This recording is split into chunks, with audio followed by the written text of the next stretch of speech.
राहुल गांधी पर साक्षी महाराज को तीखा कांग्रेस पर गंभीर आरोप। राहुल गांधी के दादा दादी देश के दुश्मन, कांग्रेस ने उड़ाई संविधान की धज्जियां।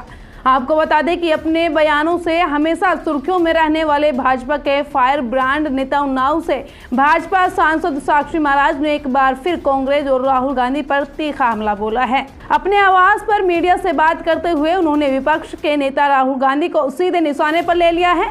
साक्षी महाराज ने कहा, राहुल गांधी राजनीति में पप्पू हैं, उनकी बातों को गंभीरता से नहीं लिया जा सकता। साक्षी महाराज ने कहा, राहुल गांधी द्वारा संविधान को खतरे में बताने पर पलटवार करते हुए कहा, संविधान को असल में कांग्रेस ने ही कमजोर किया है। उन्होंने 70 साल देश पर राज किया, वही आज सवाल उठ रहे हैं।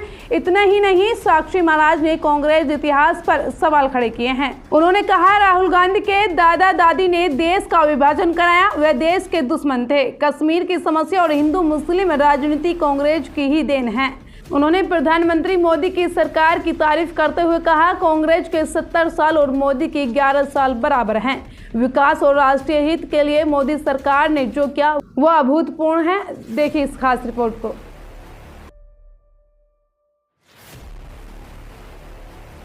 वही अखिलेश यादव हैं जो भारतीय जनता पार्टी पर जाति की राजनीति करने का आरोप लगाते हैं। जब समाजवादी पार्टी सत्ता में रही या सत्ता से बाहर रही तो जातिवाद और तुष्टीकरण, इनकी पार्टी की यही दो खंबे हैं जिस पर पार्टी टिकी हुई है, एक तुष्टीकरण, एक जातिवाद। भारतीय जनता पार्टी एकात्म मानववाद और अंत्योदय, हम एकात्म मानववाद अंत्योदय की बात करते हैं, यह तुष्टीकरण जातिवाद की बात करते हैं। इटावा की घटनाओं को मैंने बहुत नजदीक से गहन अध्ययन करने के बाद देखा है।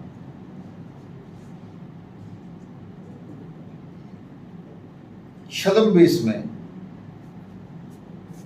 किसी को धोखा देने के लिए, भ्रमित करने के लिए अगर कोई भी क्यों न हो, बहुत बड़ा अपराध है।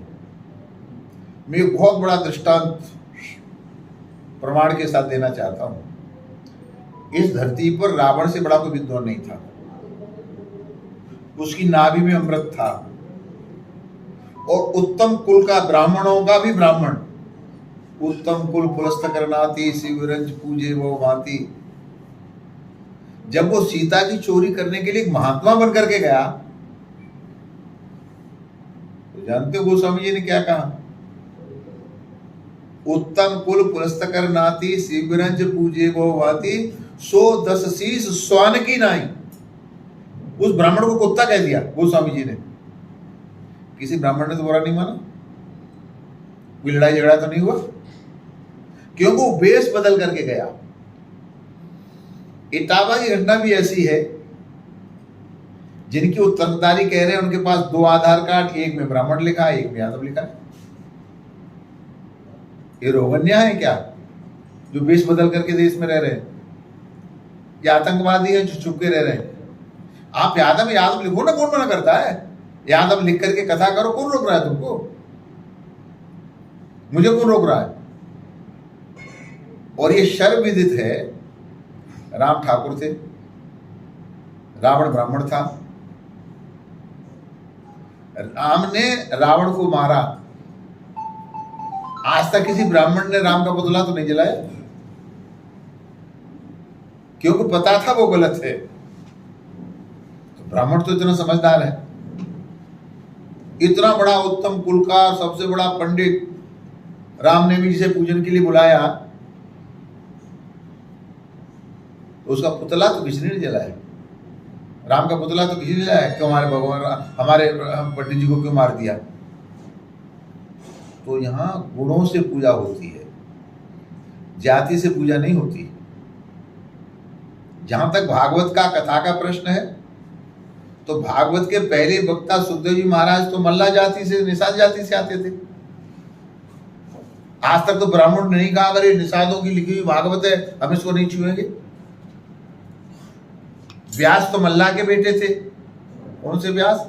जिन्होंने 4 वेदों को लिपिबद्ध किया, पुराणों की रचना की, और वाल्मीकि रामायण लिखने वाले दलित समाज से वाल्मीकि जी आते थे, जो रामचरितमानस है उसको लिखने वाले तो ओबीसी समाज से आते थे। तो सनातन धर्म बहुत बड़ा है। हमारे शास्त्र में कहा अयम निजः परोवेति गणना लघु चेतसाम उदार चरिता नाम तो वसुधैव कुटुम्बकम। हम पृथ्वी पर वसुधा पर रहने वालों को अपना मानते हैं, तो हमारे अंदर यादव ब्राह्मण ठाकुर कहां से आ गया?